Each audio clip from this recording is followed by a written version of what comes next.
Lorsqu'on lui demande pourquoi il n'a pas beaucoup d'amis, un homme stoïque compare l'amitié à un diamant, difficile à trouver et précieux. Il explique que les amitiés sont rares, précieuses et souvent entourées d'imitations. Après quelques erreurs de jugement, on en vient à croire que toutes les amitiés ne sont que des illusions, des faux-semblants. Développant cette idée, un autre individu observe que les vrais amis sont des trésors à chérir. Pourtant, il est rare de trouver un ami dans la vie que l'on peut vraiment apprécier à sa juste valeur. Alors, que signifie se retrouver souvent seul dans un monde qui semble débordant de connexions? Un manque d'amis indique-t-il quelque chose de plus profond, quelque chose d'intrinsèque à votre personne? Aujourd'hui, nous explorerons ce sujet délicat en nous plongeant dans le monde nuancé des amitiés, ou de leur absence. Nous examinerons les complexités des dynamiques sociales modernes et leur influence sur nos relations. Rappelez-vous, ne pas avoir une multitude d'amis ne reflète pas votre valeur. Parfois, il s'agit simplement de trouver ce véritable joyau. Restez avec nous pour comprendre pourquoi certains peinent à établir ces connexions, explorer les causes profondes, et surtout, découvrir des étapes pratiques et stoïques pour forger des amitiés authentiques. Tout comme un sculpteur taille la pierre pour révéler un chef-d'œuvre, vous pouvez aussi façonner votre monde social, en créant des relations significatives qui résistent à l'épreuve du temps.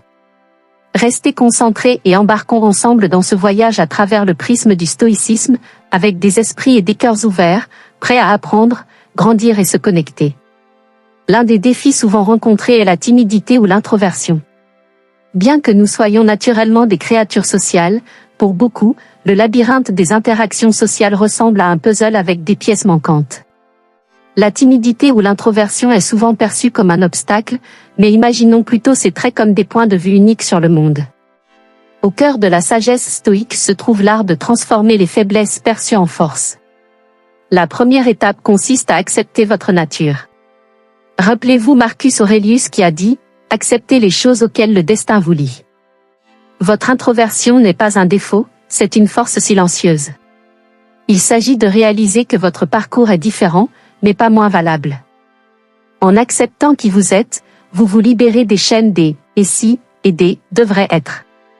Cette acceptation de soi est votre armure dans le monde animé des interactions sociales, vous rendant inébranlable dans votre confiance tranquille.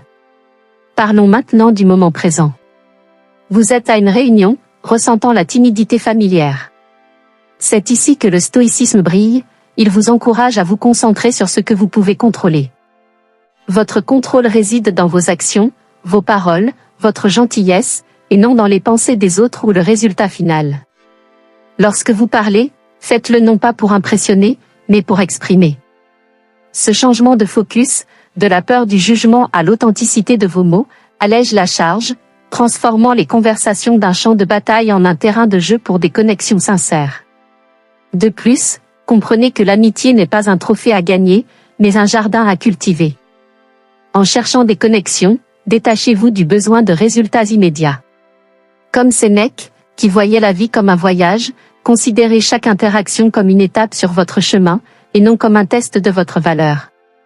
En vous concentrant sur votre véritable moi, vous créez de l'espace pour des relations qui résonnent avec votre vrai soi.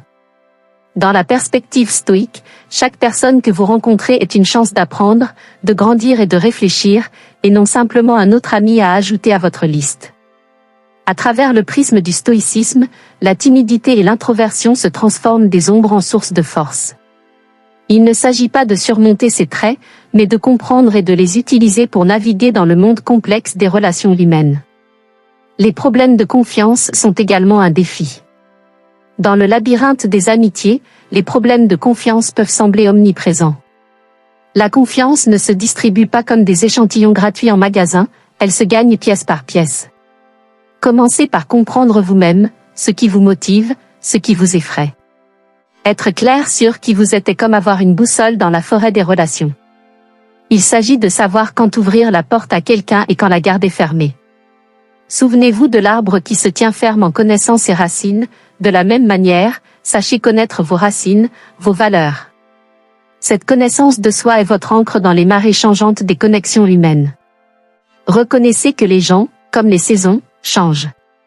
Quelqu'un peut sembler digne de confiance aujourd'hui et se révéler autrement demain.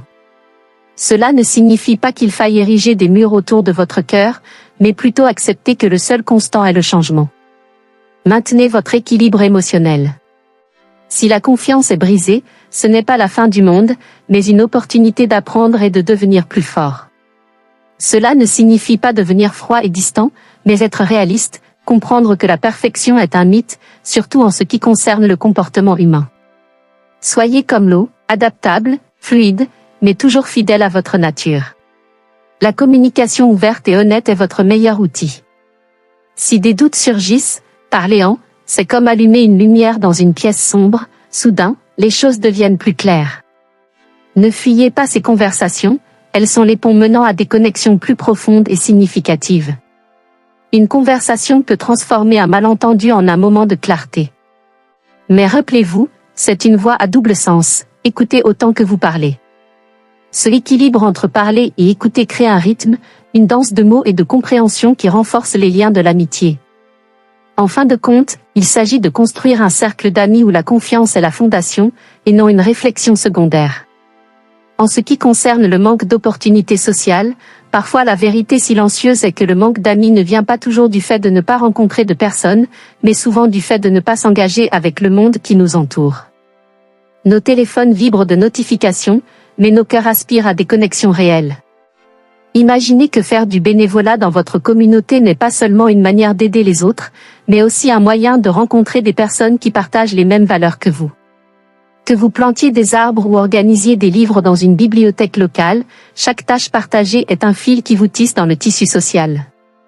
Ces actions reflètent une vertu stoïque, contribuant au bien commun, et en le faisant, vous trouvez des compagnons sur le même chemin. Mais n'oublions pas non plus le pouvoir du partage de connaissances et de passions. Imaginez entrer dans une pièce où tout le monde parle le langage de votre profession ou de votre hobby. Les ateliers et séminaires liés à vos intérêts ne servent pas uniquement à ajouter des lignes à votre CV, mais sont des terrains fertiles pour des amitiés. Dans ces espaces, les conversations coulent naturellement, entourées de ceux qui comprennent les nuances de votre travail ou de votre passion. C'est comme trouver votre tribu, où croissance professionnelle et connexion personnelle vont de pair. N'oubliez pas non plus de profiter des grands espaces comme toile sociale. Les activités telles que la randonnée, le vélo ou le yoga en groupe ne sont pas seulement bénéfiques pour la santé physique, elles sont des catalyseurs pour les connexions. Dans l'étreinte de la nature, les conversations fleurissent comme des fleurs sauvages. Ces activités éliminent les formalités des cadres sociaux typiques, permettant à des connexions authentiques de se développer. Pendant que vous y êtes, pratiquez la gratitude pour le monde qui vous entoure et pour ceux qui partagent ces moments avec vous. Il ne s'agit pas d'avoir une multitude d'amis, mais de chérir les connexions qui ajoutent de la couleur à votre vie. Cette approche, enracinée dans la simplicité et la sincérité, transforme la quête d'amitié en un voyage épanouissant. Quant au manque de compétences sociales, les amitiés ne se forment pas d'elles-mêmes, elles nécessitent des efforts et la bonne approche, souvent négligées dans nos vies occupées. Un manque de compétences sociales peut être un obstacle majeur à la formation de relations significatives. Souvenez-vous de l'incitation subtile de Marc Aurèle à aimer ceux que le destin place sur notre chemin. C'est une invitation à saisir les opportunités sociales, même petites. Commencez par des étapes gérables, engagez une conversation dans un café, rejoignez un club local ou participez à des communautés.